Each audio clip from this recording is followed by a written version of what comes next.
serba, obrolan serba ada, selalu ada untukmu.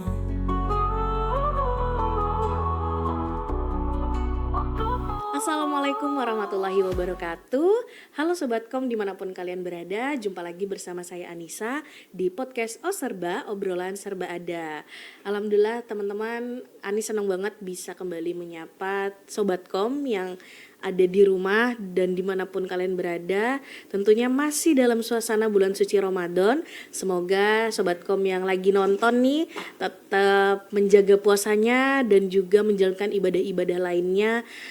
Di mana bulan suci Ramadan ini kita tahu Allah menjanjikan pahala-pahala yang begitu banyak dan dilipat gandakan, dan semoga kita tetap bisa produktif dan juga sehat serta semangat menjalankan ibadah puasa sampai tuntas. Nah, teman-teman, seperti episode sebelumnya kita masih membahas seputar zakat nih, tapi kali ini kita akan membahas tentang fikih zakat. Dan sekarang Andi sudah bersama dengan pendiri HPRM Bontang Selatan, ada Ustadz Nursiwan. Selamat datang Ustadz. Ya, Masya Allah. Terima kasih Ustadz sudah mau hadir di podcast Oserba.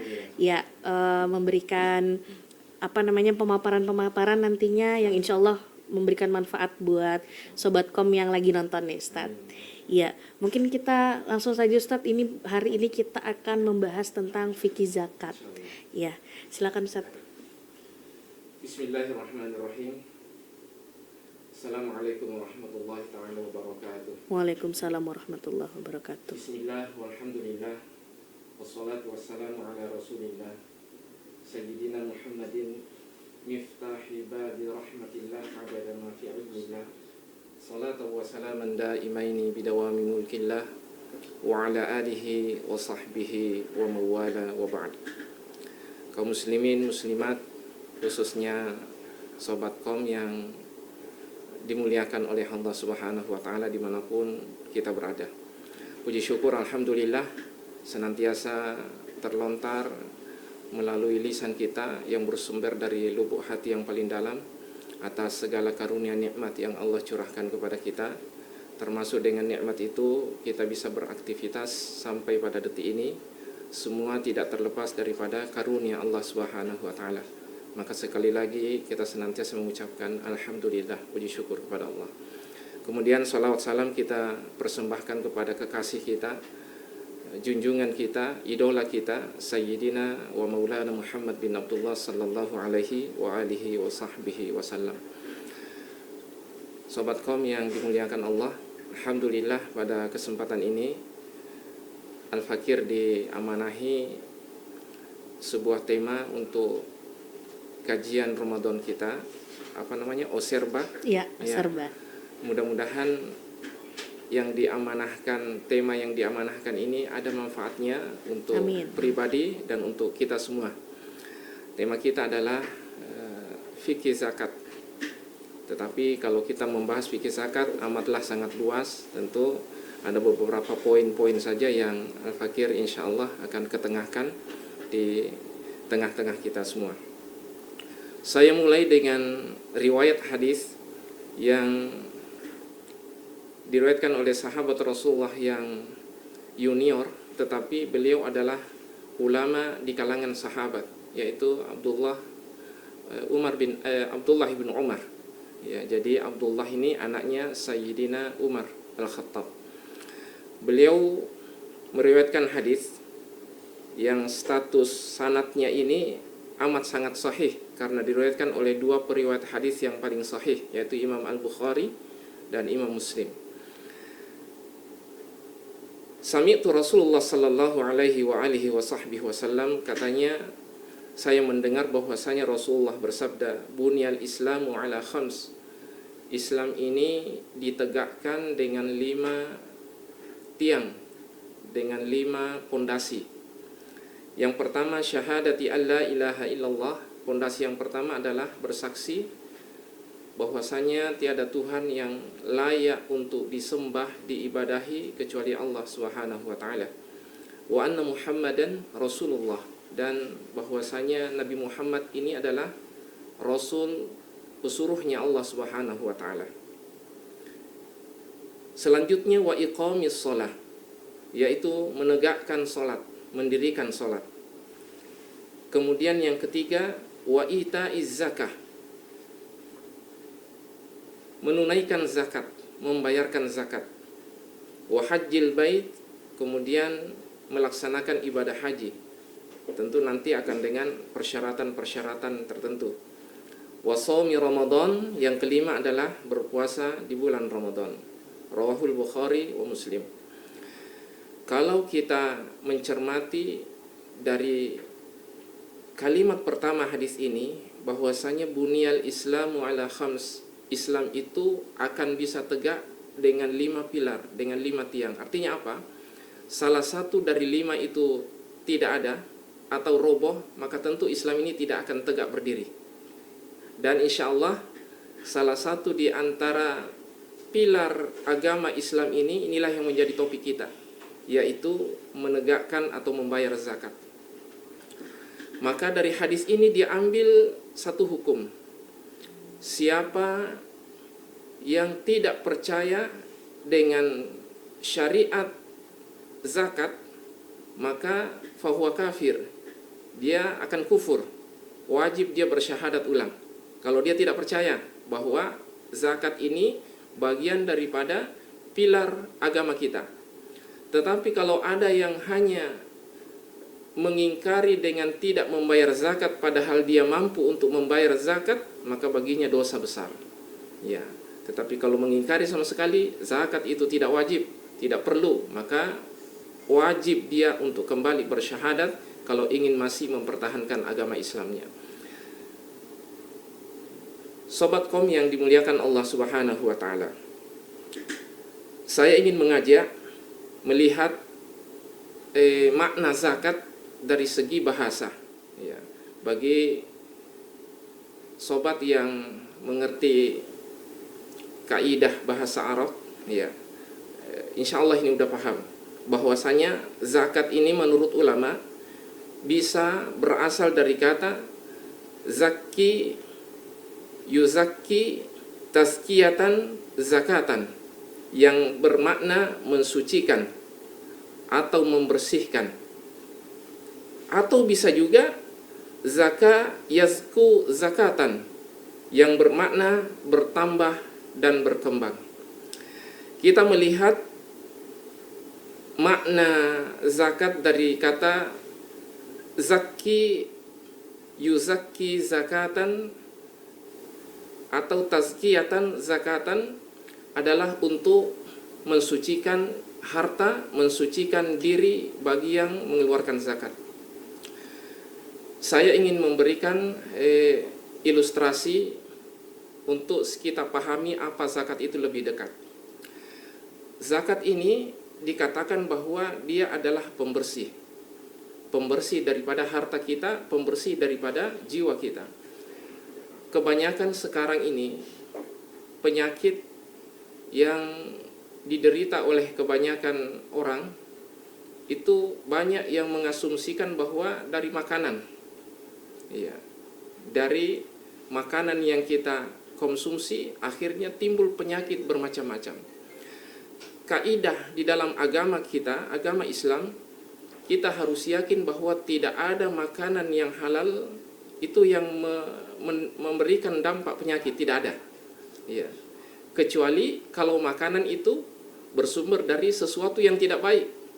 Apakah makanan itu kotor? Mungkin makanan itu bersih tetapi hasil mendapatkan makanan itu kotor, misalnya hartanya, atau mengambil dengan paksa makanan itu bisa jadi yang menimbulkan penyakit. Atau bisa jadi pola pikir kita terhadap makanan, karena sekarang banyak sekali yang buruk sangka kepada makanan. Ya, padahal ada hadis Rasulullah di dalam hadis qudsi, ana inda dhanni abdi bi, sesungguhnya saya, kata Allah, tergantung sangkaan hambaku. Ya, kita kan banyak, jangan terlalu banyak, jangan sering-sering makan makanan yang manis, nanti kena penyakit gula.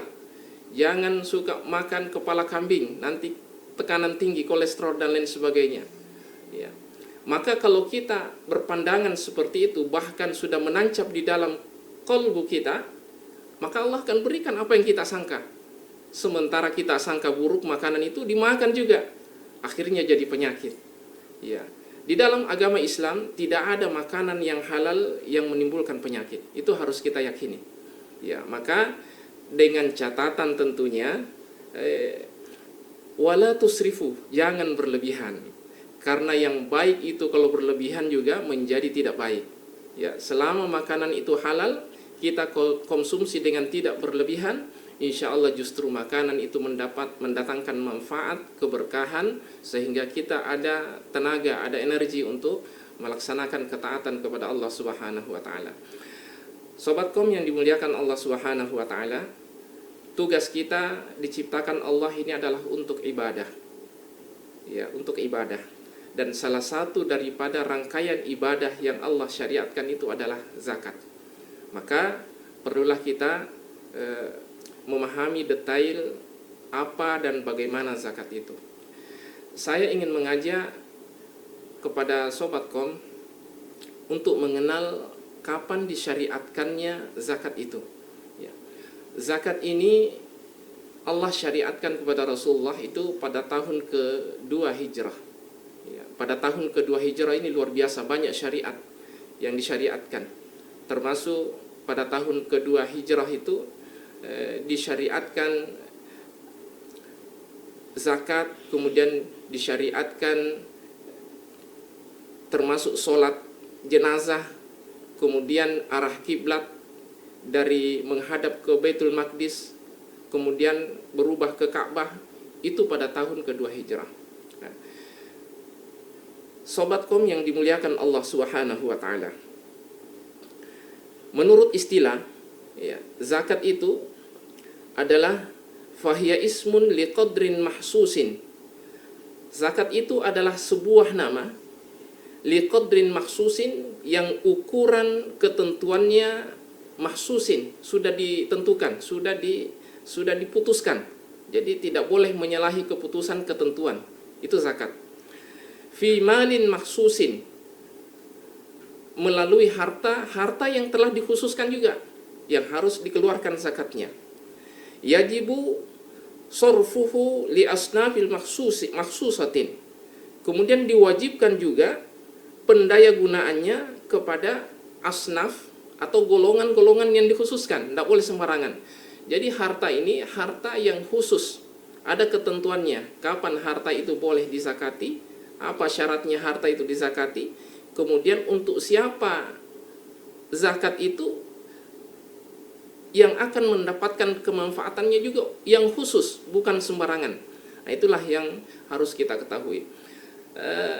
Di akhir majelis kita atau pertemuan kita pada kesempatan ini, saya ingin sampaikan kepada Sobatkom yang dimuliakan Allah Subhanahu wa Ta'ala, bahwasanya zakat ini adalah suatu pembersihan yang sebenarnya Allah ingin kehendaki kepada hambanya, baik secara pribadi individu maupun secara apa yang Allah karuniakan kepada kita, khususnya kepada harta kita, kepada usaha kita. Maka poin yang ingin saya tekankan adalah zakat ini hukumnya wajib. Hukumnya wajib bagi orang yang mampu untuk mengeluarkan zakat. Bagaimana batas kemampuan orang mengeluarkan zakat itu? Siapa saja yang berhak atau berkewajiban untuk mengeluarkan zakat itu? Yaitu orang yang mempunyai kemampuan dalam penghasilan atau pendapatan dalam setahun kalau dia kumpulkan berjumlah senilai 85 gram emas. Nah, tinggal sekarang dikalkulasi, dihitung emas per gram berapa. Anggaplah saya ambil 1 juta. Ya, 1 juta per gram. Dikali 85 gram berarti 85 juta. Dibagi 12. Hasil dari bagi 12 85 juta, kalau gaji kita memenuhi nilai sekian per bulannya, maka wajib kita keluarkan 2,5%. Kepada siapa zakat itu? Nah, telah dijelaskan di dalam Al-Quran, ada 8 asnaf.